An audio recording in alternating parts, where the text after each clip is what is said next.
dark. It was really dark, but I just knew that, right, what can I learn? Like, I'm not going to be the victim. I'm not going to sit here and be the victim of life. I'm going to go, what can I do to change this? Part of my mission, the Stephen Sulley study, is to interview predominantly entrepreneurs, and it's dovetailed into athletes, it's dovetailed into chefs, it's dovetailed into, anyone that I perceive as a go-getter.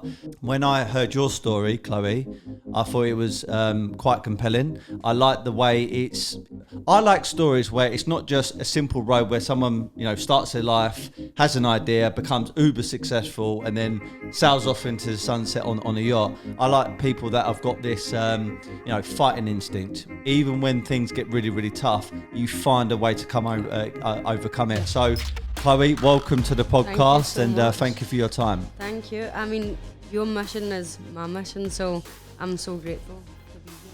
Good stuff. Let's jump into it then. So, what I read about you, quite naturally, you're a mum, you're an entrepreneur, and you've had, let's say, ups and you've had downs like many people in life.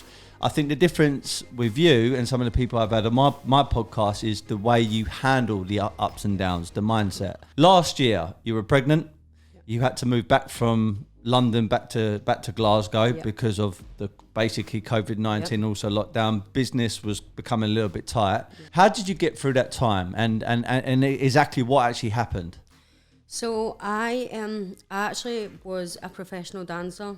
That's why I lived in London. So I had a really successful professional career, travelled the world, toured with huge artists, and just was in a really great position. My dream had came true ultimately. But just like most people will know, when you get there, it's always what's next. And for me, property was a new avenue that I just found a spark in. I just found something that I could get my teeth into. It taught me about business. It taught me about actually just doing something outside of what I knew and learning about it and becoming really good. So property became my focus, and dance was like my side thing. Property was going really well. We were doing really good developments in London. We were on Homes Under the Hammer. We were developing an app. Like, we had this idea for like real people being able to invest in property and make really good returns, and just really like my mission is to do good and to serve people, and I wanted to do it through property. It felt right. I was hiring homeless people. It really was like, I felt like I was exactly where I was meant to be. Obviously, life had other plans. Like you said, I was pregnant at the time. We were in London. That was with your first kid, yeah? Yeah, first kid, yeah. COVID hit, and actually at first I was like, this isn't really affected us. We're like sailing here. Like, this isn't affecting us. I mean, quickly that changed, and we really were just faced with a decision. We're in a lot of debt right now. Like, how can we best manage this? And prior to that, a couple of years before that, I've been doing a lot of work. I've been working with things like plant medicine. I coach people. What I live and breathe is helping people. So went on my own journey to enable me to do that. So did a lot of courses, psychology, all of these things that just started to really open my mind. So when this time arose, I was ready. It was painful, of course.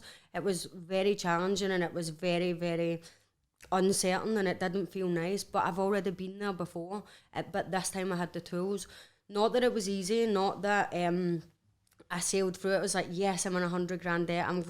I need to move back to Scotland. I love Scotland. No, I hated Scotland. It was my past. It was something that I was really running away from. So to feel like you're doing really well and to go back there, it was a real moment, especially the hormone, everything. It was just a dark time. So it wasn't easy, but with this tool bag that I had got, in this moment, it was an opportunity to see how much it actually worked.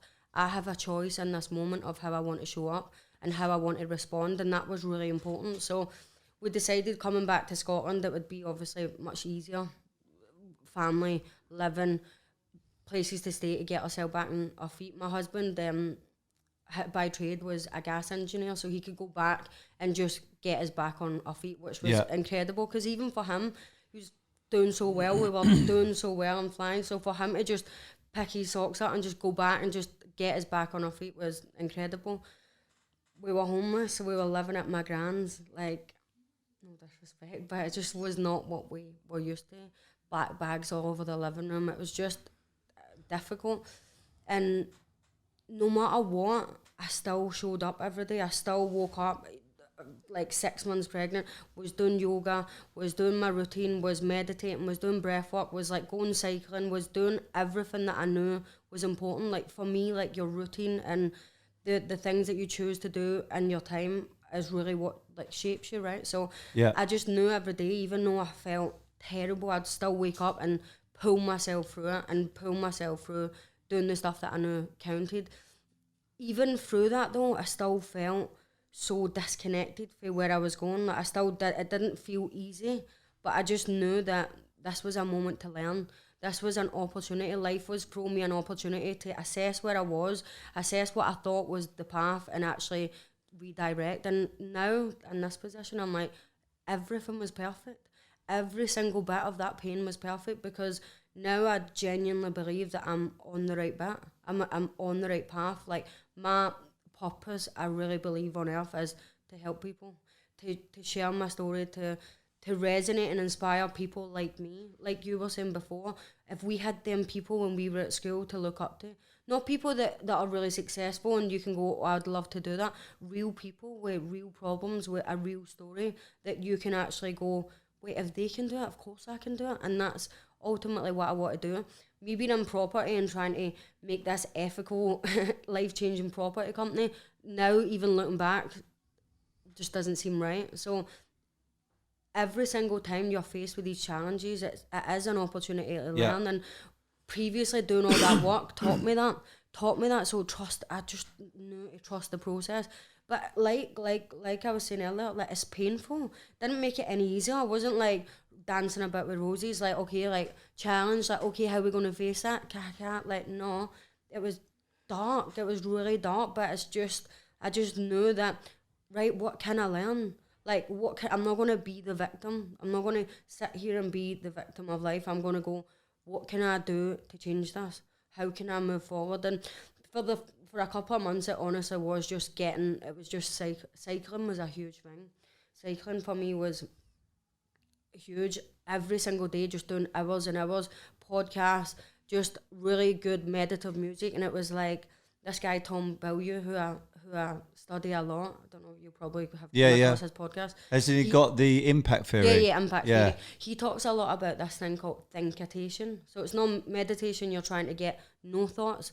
Thinkitation is like a state of consciousness that you are thinking about things, but focused only on the things. So for me, the cycling really was a place to do that.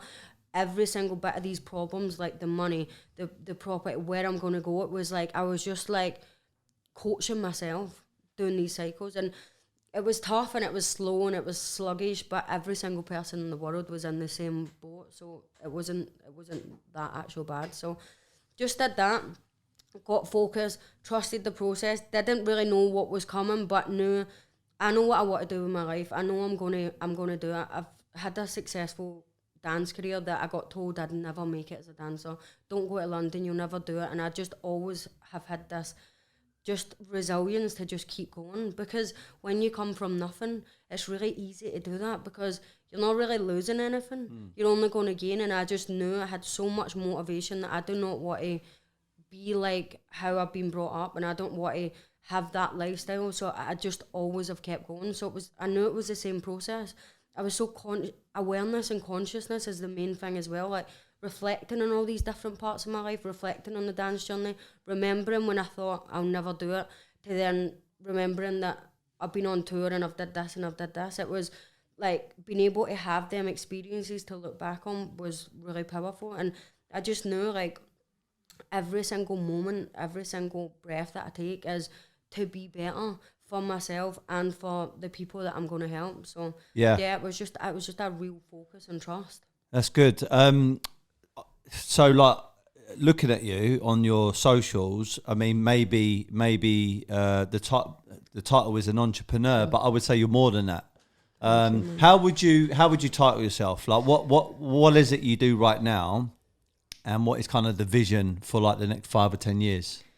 Title myself human, like just making mistakes, learning, growing, and just honestly, like, it's so cheesy, but just being a good person, being authentic, like, just trying my best, not trying to hurt anybody or trying to do any bad, just trying to be better for me and, like, my family and my daughter and the people that need someone like us, that need that little bit of, like, I can do this. Yeah. And that's just what I want to be.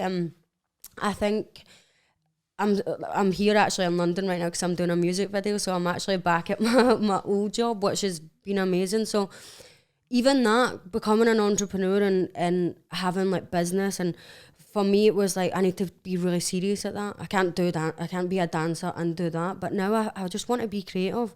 I want to do things that, like, spark my passion. I want to do things that make me feel alive. So whatever that creative project is, that's ultimately what I focus on. But really right now it's building my lifestyle business. We currently are selling cold water starter kits, something that hugely in the last year has changed my life, and something that I just had such an awakening with, that I thought I need to bring this to more people. Like, I need to bring this to people, need to experience what I'm experiencing. And actually, after years of doing so much work, I still had never felt something so impactful. So that's kind of where my mission is now. After I had my baby, the mum, it was like a week, I think, I actually cycled a half marathon right in the night I went into labour. So I just constantly just worked out through it. And that's another thing, realising what we're capable of. I was taught, like, and told by the hospital, you need to really be careful now, you need to start looking, like, calming it down, you need to, and I thought every single human's different. We all have different bodies, we all have different minds, and I just wanted to test the hypothesis. I wanted to see what the body was capable of, and the pregnancy really taught me that, because I had time to focus on it. I just worked out the full time and started to realise, well, your body's capable of so much more. Then after having the baby, getting in the water, my life completely changed, and I thought, I need to bring this to the world. I need to help, like, raise awareness of how powerful such a simple thing can be. Right now I'm studying a diploma in cold water therapy, and that has just took it to another level. My mind is blown. This stuff has been around since, I think they say the Egyptians were the first people to kind of find out about it.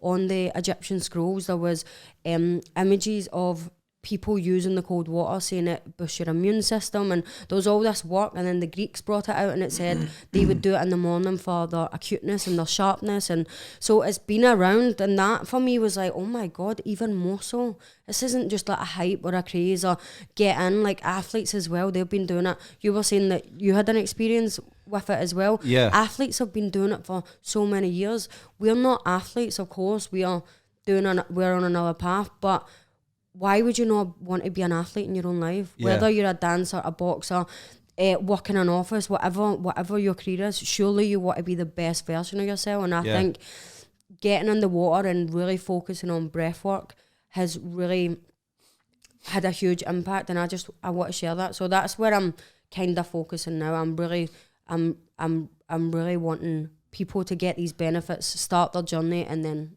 go from there. I'm super intrigued by the cryo and cold water therapy. Being doing boxing myself, I've also played football and rugby, and I actually played squash for England when I was younger. Cool. Quite naturally, you start seeing athletes using a bit of ice and ice baths and everything else. And then I think when the birth of social media really took gained momentum, I think the main person on there was Wim Hof. Yep.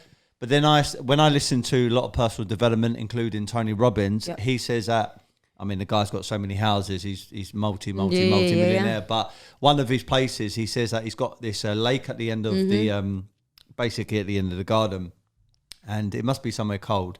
And he says every single morning he jumps into that lake, and he said there's no negotiation, no matter whether he's had a heavy night out, he's not had much sleep because he's been doing his public speaking or training people, or he feels up for it or he doesn't feel up for it. There's no negotiation. He jumps in, and what he calls it is his ritual.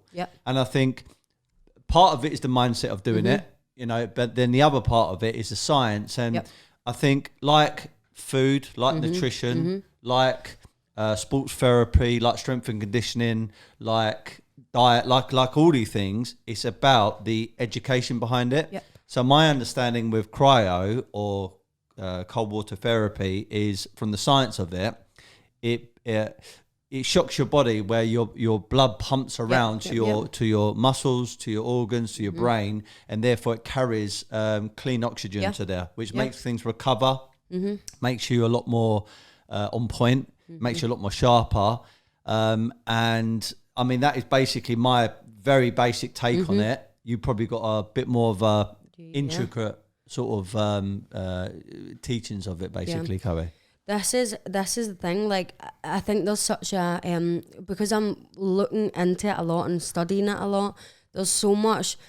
It's like Marmite. People are really behind it, and people are just saying there's not enough evidence. And because we are so science based on everything, a lot of what the proof of how powerful this is through real people and testimonials and real experiences and real transformation. So there's still a lot of work to be done. Wim Hof is really challenging the science and doing these incredible experiments. He did an experiment recently where he got E. coli injected into him, and through like his breath and the power of his mind, he was able to fight that off. And then everyone was saying, well, he's just the crazy Iceman, he's superhuman.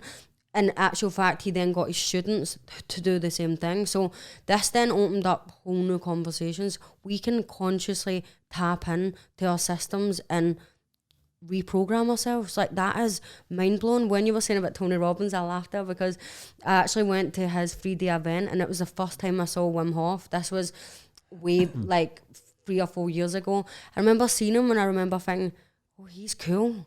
More just through like the things that he was doing with the incredible achievements, climbing Mount Everest in shorts. Even that, now that I climb mountains and stuff, and I watch things about Mount Everest, like, to climb that in shorts is wild.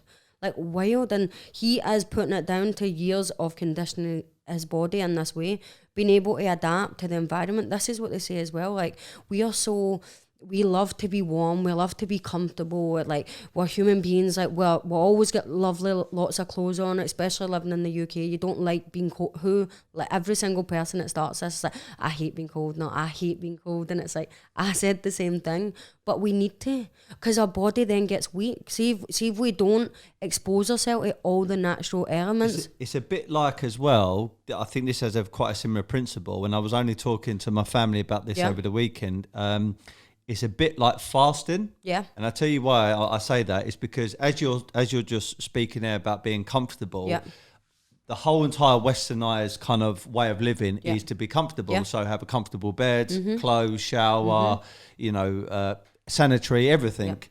But really and truly, that's actually quite unnatural.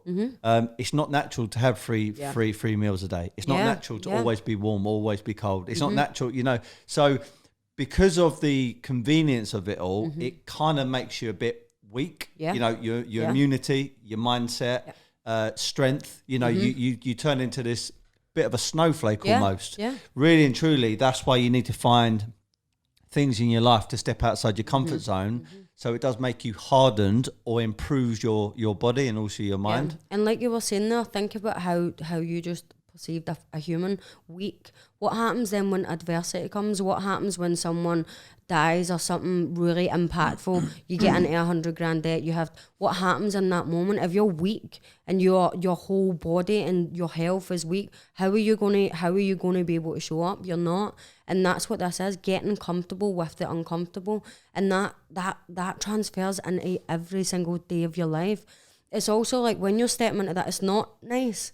It's difficult, right? When you're stepping into that water, your fight or flight response is kicking in, like, get out, like, you can't do this, like, this is such a stupid idea, why are you even doing that? You're on your back in your garden, like, this is, and then instantly you're able, through the use of your breath, to start to, like, quieten that mind and then find peace and stillness.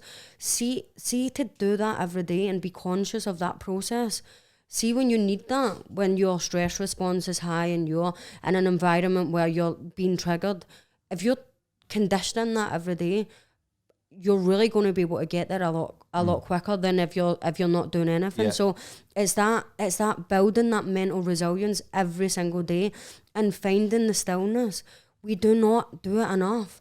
I'm quite spiritual. I'm on quite a spiritual path with like things like the ayahuasca. I'm really in touch with that side of really finding like peace, really leading with love, really like having compassion and empathy. Like I'm really big on that. I think it's just so important. So for me, getting that, going in that water, feeling your body in panic, feeling your body in stress, and after like a minute adapting and just getting absolute stillness, you're not in that water thinking, right, I need to send that email. I can't believe that argument. Oh my God, they said that. Oh, did you see that on Facebook? Like, you're not doing any of these things. You're with you and yourself, and that's a really beautiful moment. And the stuff that Mo Wim Hof talks about, he's really in touch with that side, and I think that's why it resonates for me. But that connection with your intuition. See if you're in connection with your intuition. So when you're finding that stillness and you and your intuition are in connection, you make such better decisions. You make such better choices. My big thing and what I really preach and what I do with my clients is we all have the power of choice. In each moment, how we want to respond and how we want to show up to every single moment is a choice. So like, you can literally have any outcome you want of your life by making the right choices. Obviously easier said than done, right? Because that's a really difficult thing to do, but starting to learn and realize that you have that power within you. You don't need to buy anything, you don't need to do anything. Like, you in each moment can choose how you want to show up, and that is a really powerful thing. So getting that connection with your intuition, some people watching it, you don't even know what you like, you don't even know what you don't like, you don't even know what's hurt you. You don't even have any connection to your past. I'm really big on childhood trauma, something that I endured and something that I've studied a lot and something that I believe that finally I've overcame, which is incredible. And I feel like I've got really simple tools to be able to help other people do the same, to accept your past, to honour your story and basically fall in love with your future. And I think we've all been traumatised in some way, whether it just been at school, someone said, oh, you're not good enough, or whether it been really deep. We've all had some sort of conditioning and program that's made us the way we are. And when we can start to look at that, when you're doing things like the cold water or meditating, or you start to get to know yourself, so then you can start to do the work. And not a lot of people do it, and not a lot of people stay consistent because it's difficult. It's like another job. Ultimately, also, you don't really like going to these places because it's hard, it's uncomfortable, it reminds you. But the thing is, I see it as like a body being filled with this black smoke of what happened at school, what happened to your parents, the education, the conditioning, all of these things are like this black smoke in your body. And what I'm encouraging and trying to inspire people to do is start to release that, start to go to the corners of yourself that are stagnant energy and start to like allow it to come out and break through. And see, when you do, man, like my life is honestly completely changed.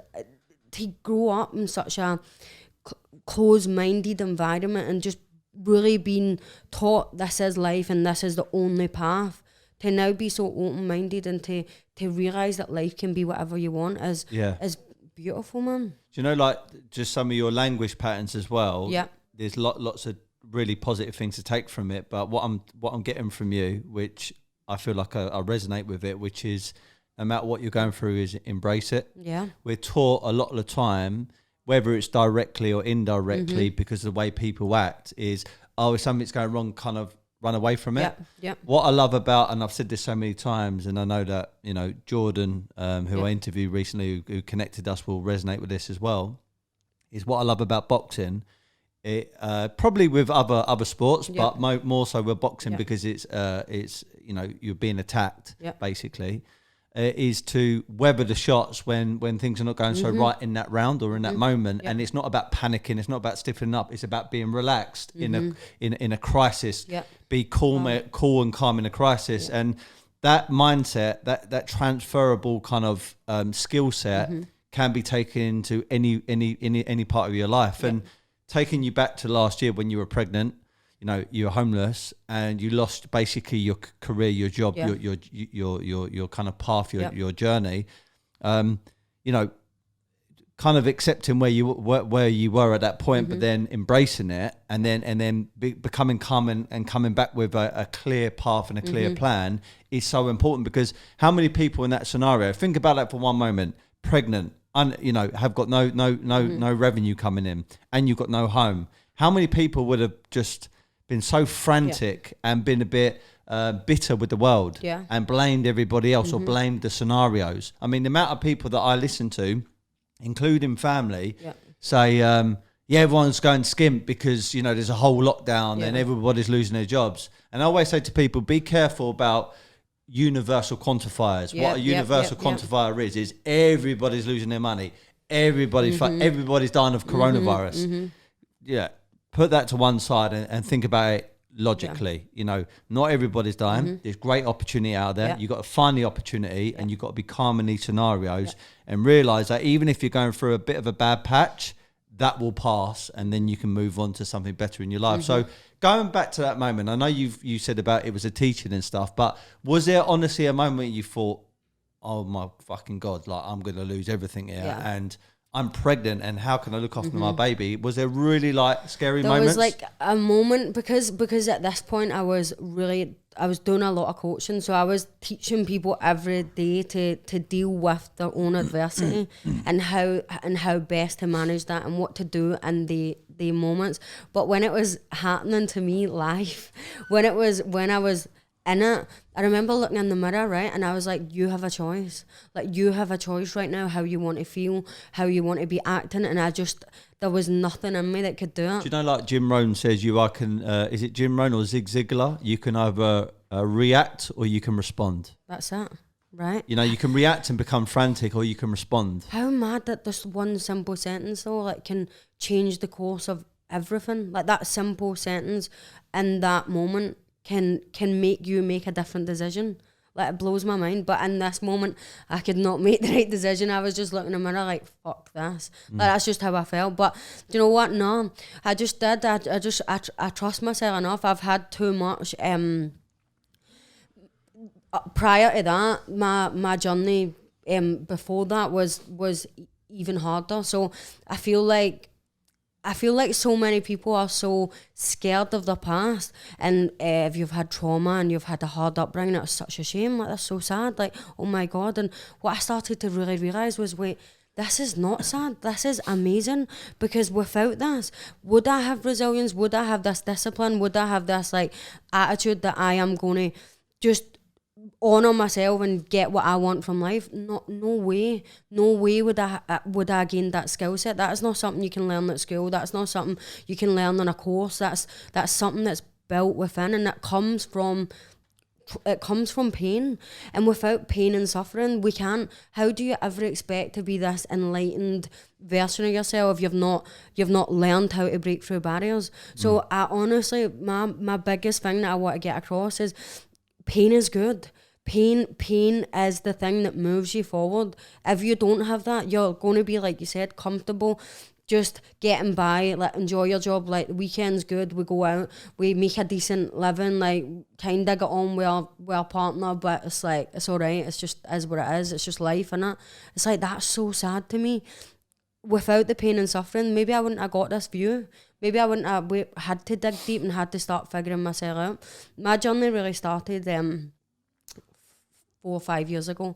As a child, I was sexually abused, and had really successful dance career, really put my energy and focus on getting to London, really doing well.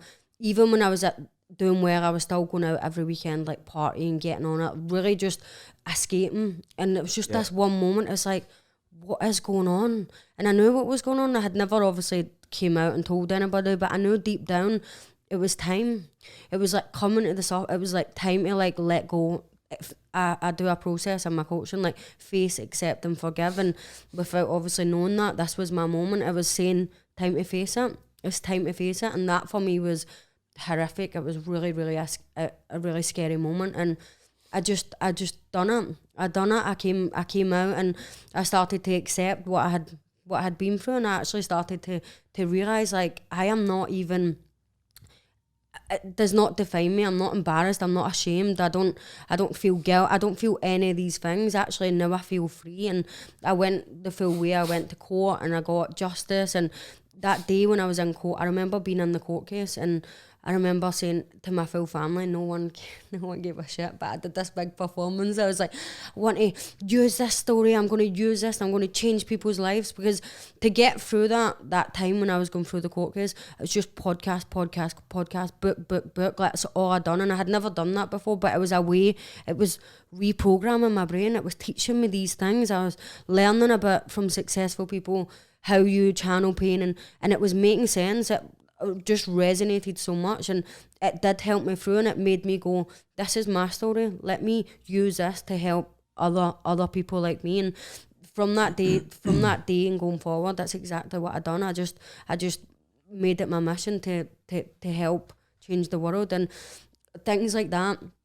I grew up, my dad was like a drug addict. I watched domestic abuse. There was so much trauma from the age of being in the womb until 16, until I left and came to London. Like, it was just, the full life was difficult. It was, the full thing was so difficult, and I just don't look at it as being sad. I'm not ashamed of it. I don't blame anybody for it. It's just the way life is. And I actually have so much compassion for now everyone in my story, whereas before I never.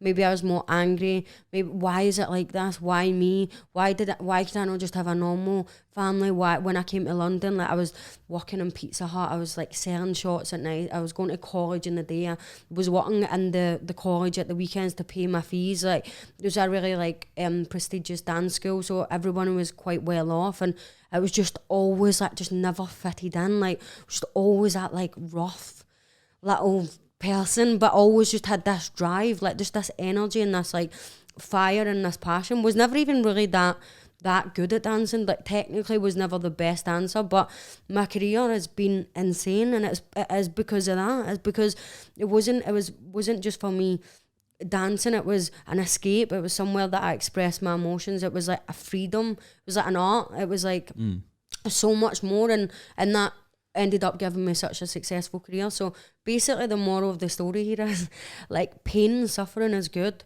Childhood trauma, like, facing it, accepting it and forgiving it might seem impossible to people, but see if you do, and even if you're open to that even being a possibility, your life will change. Accepting your past and not being ashamed of it, like, it's most of the time it's out with your control. It's like, what could it have actually taught you? What are you like because of it? Not the bad things. Like, let's look at the good things. Let's start seeing what kind of things it has given you and what kind of things it could have taught you. And when you start to change the perspective, everything in life is just how you perceive it. Yeah. Like, if you want to perceive something really good or you want to perceive something really bad, that's your choice. And perspective for me is like changed my life. So it's Tony Robbins, and I've listened to so many different let's say personal development experts or individuals, and all of them do serve a purpose, and all of them have got very good teachings, but I always find myself coming back to Tony Robbins because one, he's super successful. Two, I think the delivery of his content is powerful. I mean, the voice he's got, the work rate is just so great. But then he says simple things, which those simple things really can change the course of your mindset and therefore your life. And he always says, if you want a better answer, always ask better questions. So it's not like, why is this always happening to me? Yep. Why am I fat? Why am I broke? Yep. Why have I got bad people in my life? It's how can this scenario serve me? Like, coronavirus is a great opportunity to ask that question, rather than go, coronavirus has fucked up my business and therefore I hate the world. It's okay, this is happening to me. How can I use this scenario to benefit me and my family? How can I become the best version of me during this time? Rather than turn to drink and drugs, which a lot of people did, unfortunately, because they got too caught up in the hype or the mainstream media or what the neighbours were saying about coronavirus or whatever. How can I get really fit? How can I now use this time to educate myself in a new sector? And I think asking those better quality questions is the very, very start of changing your whole entire life. And for me, like, so I'm so big on these tools, the cold water, the meditating, the yoga, the working out. Training for Ironman at the minute, so I'm really into like the David Goggins kind of. It's like a new kind of pathway that I'm going on. So new. I'm going to show up at this this race and just look so out of place, but I'm just going to do it anyway, because channeling your energy into stuff like that is so powerful. But that for me is like the tools. That's like the third step. Like what I teach is the first step is awareness. What do I like? What do I not like? What is my triggers? Like, who are the people that are serving me? Are they energy vampires that have boundaries with people? Am I becoming the people that I'm around, or am I looking other ways, right? So the awareness is like the first step. And then I think like the vision, who do I actually want to become? Like, who do I actually even want to become? Who's even sat and asked that question again? Like asking a better question, who do I want to become? You don't even know that answer. So how then do you ever think you're going to get there? Because you don't even know what that looks like. So for me, the vision is about creating what type of person do I want to become? What do they do? Who are they around? Like what kind of things do they watch? Like what do they eat? What do they do with their time?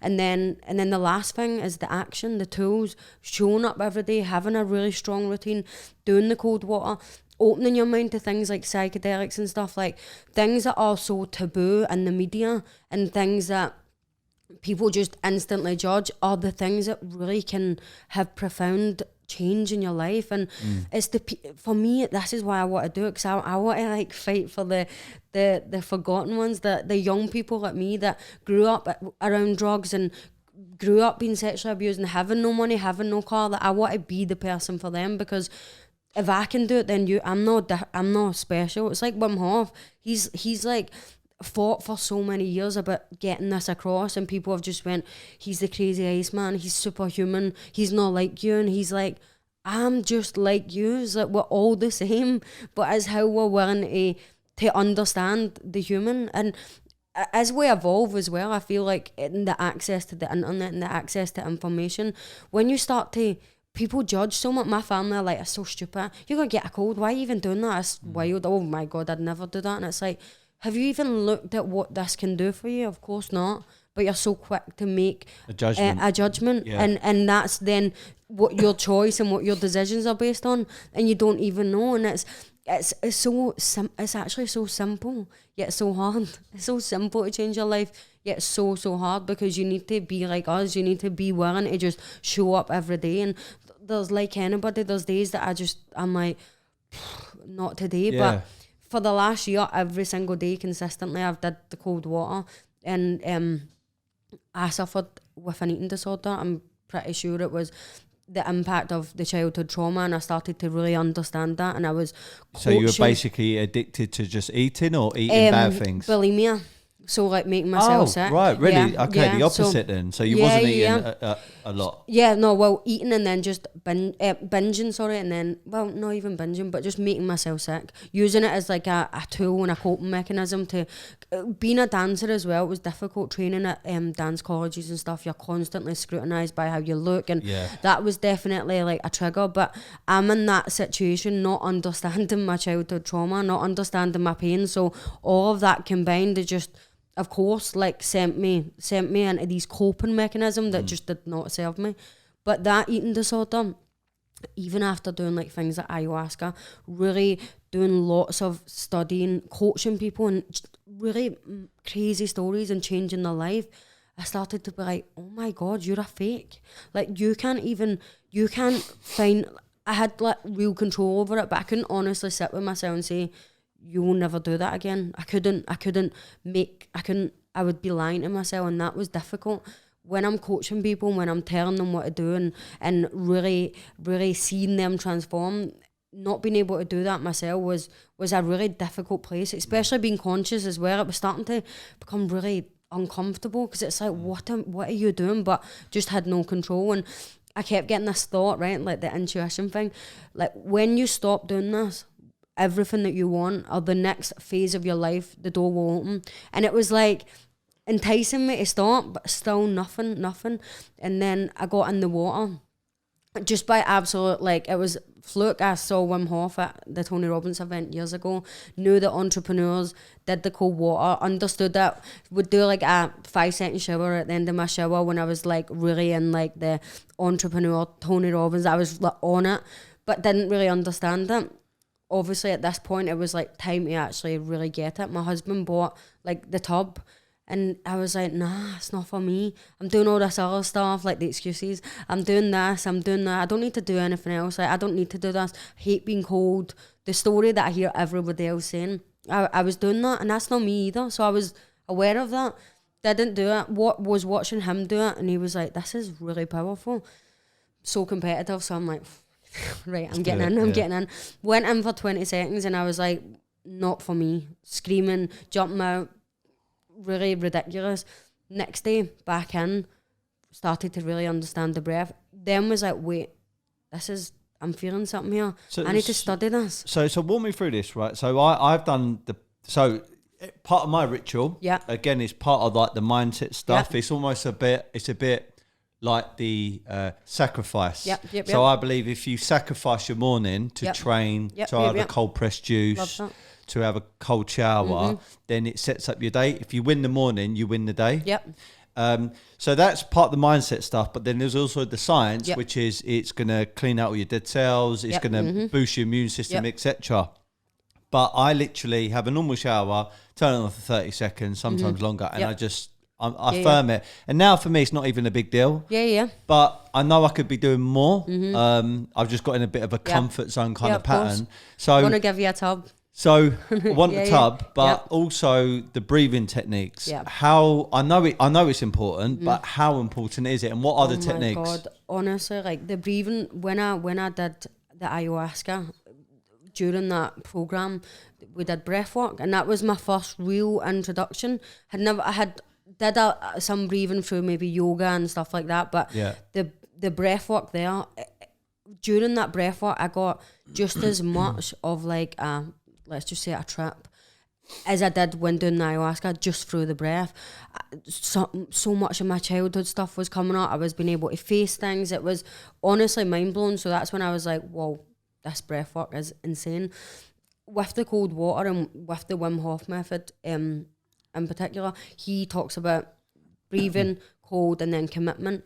So I started to do his 30-day challenge. Every day there would be like a 10-minute meditation talking about the science, talking about how it's like progressing through the body, really educating you on what's actually happening. So I was doing that, doing the breathing, and then getting in the water. And that's when I really found the impact. So the breathing basically alkalizes your body. So our blood, right, I was just going to say this, it alkalizes your body. It actually like is acidic. So by doing this, because of shallow breathing, stress, like you're just like always up here. We don't actually use the breath. The breath is the most powerful tool that we own. It's an actual thing that we own. You don't have to go and buy it. You don't have to have money. Like you're saying, everybody always go, they only have that because of that. They only have, no, we all have the breath. Being able to access and use and utilize that tool. Emotional blockages, stuff like that, that's where you can like break through this stuff. It's sometimes you can do it and you can cry. Sometimes for me, for a lot of the beginning of it was really uncomfortable. I found it really uncomfortable. It was horrible actually. But see, when you do it, especially the Wim Hof breathing, you do like a breath hold at the end, and see like each and every day you can start to hold your breath for 3 minutes without breathing, and you're in such a state of just absolute bliss. It's so incredible. And then you do that and then get in the water. Honestly, like for me, the testimonial is the eating disorder. Like I had no intention of starting that business based on cold water therapy whatsoever. I had just had my baby. I was doing my clients. I was straight back to work. Obviously, like I just love doing. I love creating. I love just being myself. I knew like as soon as I have a baby, it doesn't mean I'm gonna become a mum. Of course I'm going to be the best mum, but I want to inspire her. I want to show her that I want to still be myself. I want to be myself and be a mum. And that was really important for me. So I started to be like, I cannot believe this eating disorder. I honestly, it was like, I was so shocked that how I had just never done it again. So then I was like, whoa, I need to get people into this. How can more people access this? Like, I want to sell my own tub. I want to do it, but I want to sell like a journal and a guide and do like prompt questions so people are starting their journey. There's people that don't maybe are like, I don't understand any of this stuff. Like, I just don't feel good. I'm a little bit depressed. Like, I just don't know what I want from life. Like, I wanted to create something, a product that could allow people to do that, and I genuinely believe like I've found that. I'm not an expert in cold water therapy. I don't ever claim to be. I'm studying right now just to get a better understanding, which is totally blew my mind. So simple, but they say like when you injure yourself or you get cut or you fall or whatever, what's the first thing that we say? Get an ice pack. Like, why?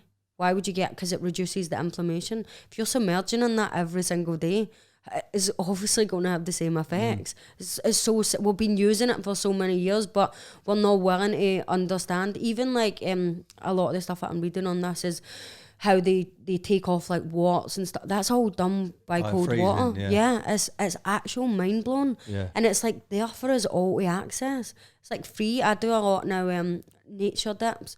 Again, something like when I moved back to Scotland, I hated the idea of moving back to Glasgow. It was like so, I was so resistant to it. But without that, I would never have got access to the mountains, to the waterfalls, to all the things that I'm doing outdoors now. I've never been educated to do that stuff. I lived in Scotland all my life and I never saw any of the things. And now I'm exploring and seeing these just incredible things, getting to like immerse myself in nature. I think that's so important, right? I think people go to like, she's like a tree hugger, but it's not. It's about, nature's so intelligent. Like it's such an intelligent system. If you're not willing to be open to understand that that's a lot more powerful than us, you're going to be really limited. See if you can open your mind to realise that there's something out there so much bigger than us that we can tap into to have a better quality of life. The direction of your life will change. I think it's so, you know what it's like? You see it on ITV, like get walking.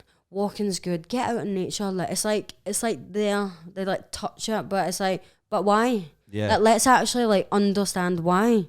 Let's understand why. If we duplicate the system of nature, growing, like it's like us as a human, it's the same as a seed. Like you plant the seed. What seed are you planting?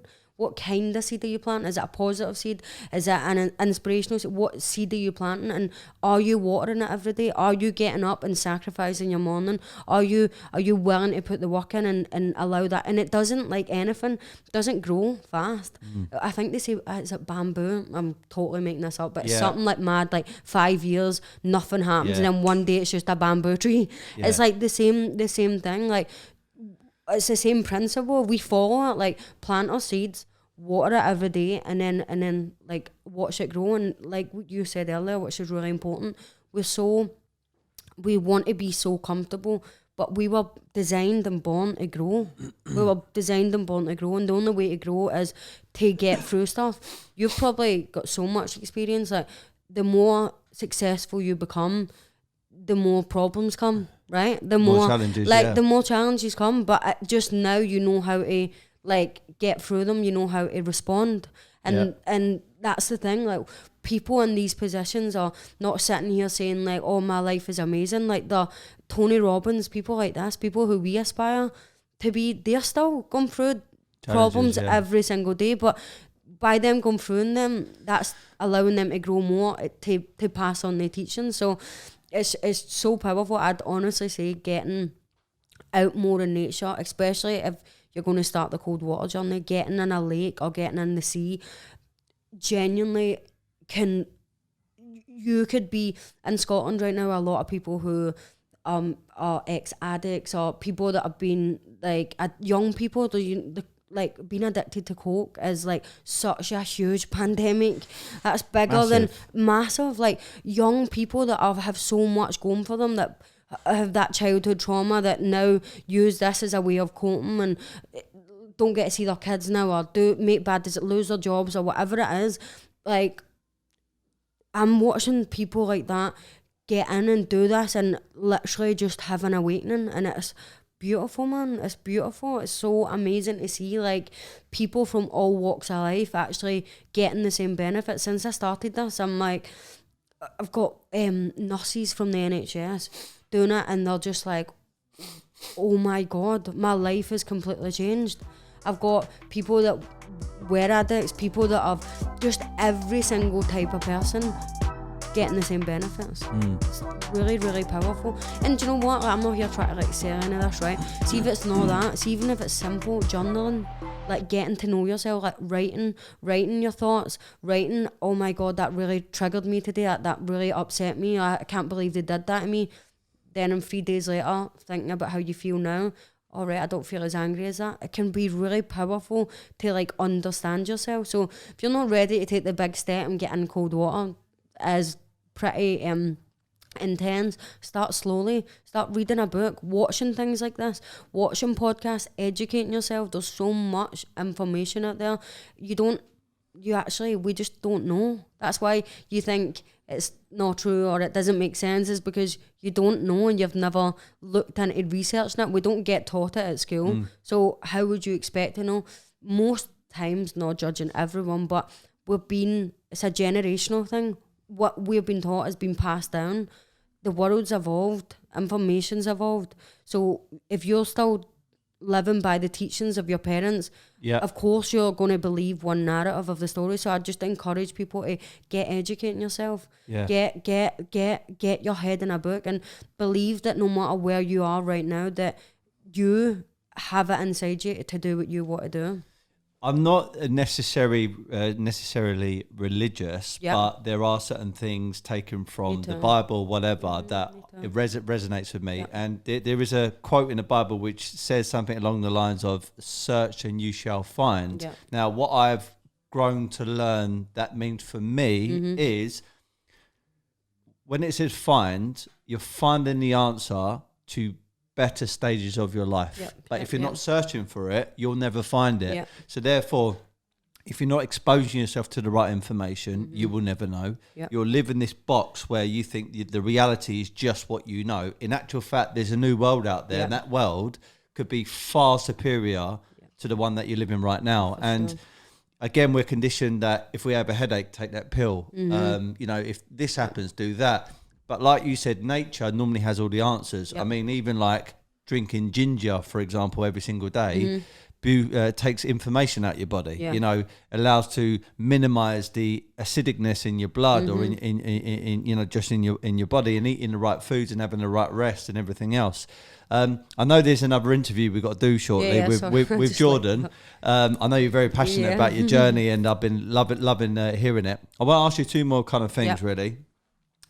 Slightly touching on the ayahuasca therapy, just to almost dumb it down for the audience, because some people, when we say ayahuasca, they won't know what we're talking about. And the other thing is your business, which is the Soul Hub. Just explain a little bit about that. So start with ayahuasca. I've never done it. I want to do it. Now, if I said to my mum and dad, listen, I'm going to go into a retreat somewhere, I'm going to drink this type of mushroom, this toad type thing, and I'm going to go into a trance, I'm going to cry, I'm going to probably laugh, I'm going to be shivering, I'm going to be upbeat, I'm going to hallucinate, I'm going to be sick. They'll go, Steve, you're fucking mad. Why? And they won't understand it because, again, they don't. They're fearful of the unknown. So let's awaken people. What is the benefits, and what do you do? So it's a plant medicine. Ultimately, it's a plant medicine. It's a psychedelic. You basically are able to access the part of your subconscious mind. So all of that trauma, all of your story from being in the womb is all in there somewhere. It's like a computer program. It's all stored in there, and that kind of ultimately makes us make our decisions and our choices. What the ayahuasca does is let you go back and start to have a conversation with that. Start to open you up to the pain and the suffering, to find forgiveness. Huge, like seeing people forgive themselves, forgive the people who have hurt them.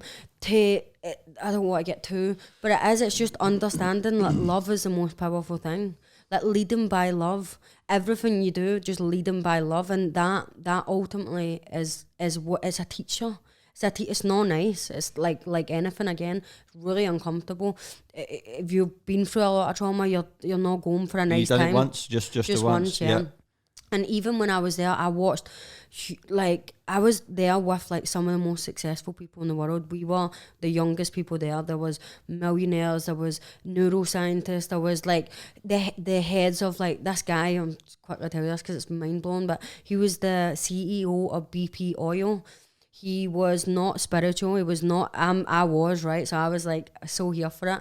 It was so nice to watch someone who wasn't. He came and he said, "I'm not really open to this stuff, but I'm here and I'm willing to try it." He had this like, he'd said that he never wanted to commit suicide, but it was like a dark depression. Every day he'd wake up and go, "Is this it?" Lots of money, loved his wife and his kids, had a great life, and he was just like, "Is this it?" Had these really severe migraines for years of his life. The doctors couldn't understand what it was. Suffering with that, just kind of like here, like, "Is this it? No, I'm going to kill myself, but I don't really want to be here." The first night on the ayahuasca, basically, as soon as he drank the medicine, he told the story, and it was like, he got sat down. He said like he was him. It's not like you're fucked. It's not like getting fucked and you're there for, you know why you're there. You're there to do work. So you're it's very, very sacred. It's very, very intentional. It's not like it's nothing like that. You're there for a reason. And he basically saw himself sitting down. He's watching himself get out told, of body experience. Yeah, getting told by the ayahuasca, like, "Sit here and watch this."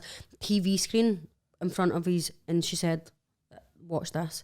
And it was basically his mum giving birth to him and screaming. She was basically, it was like a complicated birth. She was screaming, "I want to die, I want to die, I'm going to die," in so much pain.